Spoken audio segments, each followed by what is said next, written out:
సాయి కృష్ణ అన్నటువంటి ఒక యువకుణ్ణి అత్యంత కిరాతకంగా దారుణంగా హింసించి పోలీసులే హత్య చేసినారు.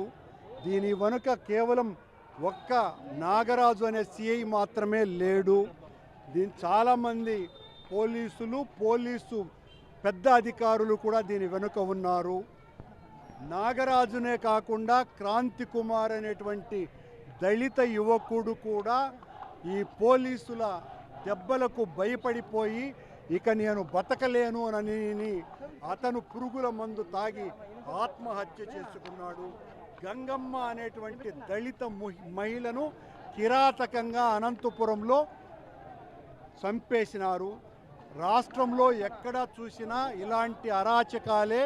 చంద్రబాబు, లోకేష్, పవన్ కళ్యాణ్ కలిసి ఇలాంటి కిరాతకపు పనులు చేస్తున్నారు.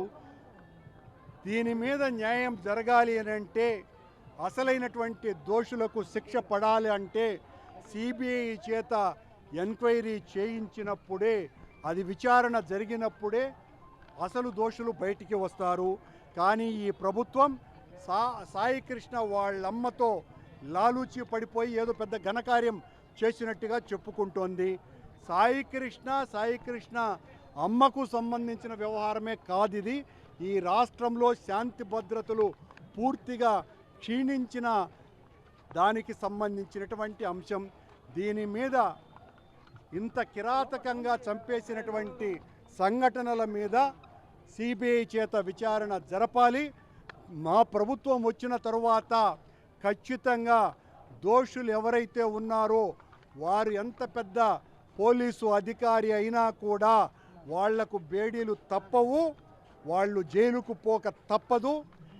ఇప్పటికైనా కూడా ప్రభుత్వం కళ్ళు తెరిచి ఎక్కడైతే లాడ్జీలో అత్యంత దారుణంగా హింసించారో ఆ పోలీసుల్ని అరెస్టు చేయాలి.